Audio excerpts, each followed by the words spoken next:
राहुल गांधी जी झूठ बोल रहे हैं। मंत्री से क्या मतलब है? वहाँ मजिस्ट्रेट जो होता है वो जिलाधिकारी दे सकता है, एसडीएम दे सकता है। जो वहाँ का स्थानीय प्रशासन होता है वो आदेश देता है, मंत्री थोड़ा आदेश देता है। उन्होंने कहा कि मैं एक छात्र से बातचीत हुई, उन्होंने जिक्र किया, उन्होंने कहा कि छात्र सच्चाई को गर्व के साथ अपने सीने पर लेकर चलता है। मैंने पूछा दूसरे तरह का व्यक्ति कौन होता है, उन्होंने कहा कि अपनी छवि और इमेज बनाते हैं। देखिए, राहुल शुद्ध रूप से छटपटा रहे हैं कि हम कब प्रधानमंत्री बन जाएं, जल्दी हम पीएम आवास पे पहुंच जाएं। वो छात्रों का सवाल उनका नहीं है। वो नहीं चाहते हैं छात्रों का आंदोलन। तो आंदोलन के बहाने वो सिर्फ सत्ता चाहते हैं और कुछ नहीं कर चाहते हैं। राहुल गांधी ने छात्र मूर्ख अनभक्त वाले बयान पर संसद में हमला किया है। उन्होंने कहा है कि देश के युवाओं ने सड़क पर जिस तरह अपनी बात रखी है उनसे मुझे भरोसा मिला है। वो गुस्सा, हिंसा या नफरत नहीं बल्कि देश के भविष्य है। नहीं, छात्र निश्चित है देश के भविष्य हैं, लेकिन नेताओं के साथ जो अराजकता फैलाने वाले लोग उस छात्र आंदोलन में घुस गए।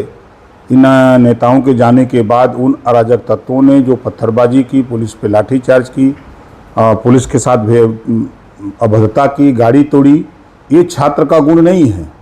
ये अराजक तत्व जो पार्टियों के साथ, चाहे कांग्रेस हो, चाहे आम आदमी पार्टी हो, चाहे समाजवादी पार्टी हो, इन लोगों के साथ जो अराजक तत्व वहाँ घुस गए छात्र आंदोलन में, उन लोगों की बदौलत ये लोग हुआ। और दूसरी बात कि ये लोग कहते थे ना कि हम छात्रों के साथ हैं।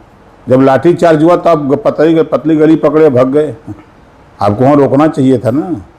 उन्होंने भी आरोप लगाया लोकसभा में कि गृह मंत्री अमित शाह छात्रों के खिलाफ कठोर कार्रवाई चाहते थे और उन पर गोली चलाने की बात कही। ऐसा कुछ नहीं, राहुल जी झूठ बोल रहे हैं।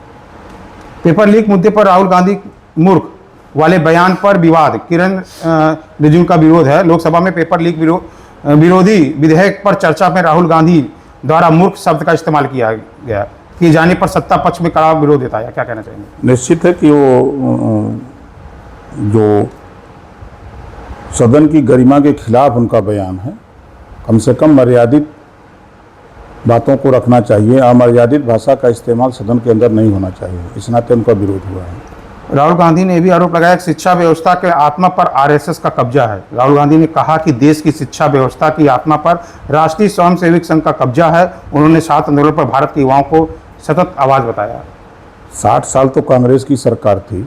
अगर आरएसएस इस तरह का है तो उस वक्त पाबंदी क्यों नहीं कांग्रेस ने लगा दी? सरकार तो लंबे समय तक वो चलाए। उस समय भी आरएसएस था, उस समय क्यों नहीं इन लोगों ने उस पर रोक लगा दी? अभी कह रहे हूँ शिक्षा व्यवस्था पूरा आरएसएस का ही कब्जा है। गलत बोल रहे हैं, वो झूठ बोल रहे हैं।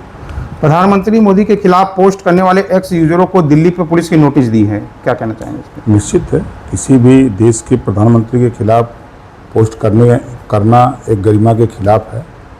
पुलिस ने नोटिस दिया, सही दिया। कोलकाता हाई कोर्ट ने कहा कि Aadhaar card, PAN card, voter ID card, bank passbook और प्रत्यक्ष भूमि के रिकॉर्ड जैसे दस्तावेज भारतीय नागरिकता का अंतिम और निर्णायक प्रमाण पत्र नहीं माने जा सकते हैं। सही कह रहा है। कुछ फर्जी चीज़ें हो जाती हैं, फर्जी बनवा लिए जाते हैं, तो आदेश सही कहा है।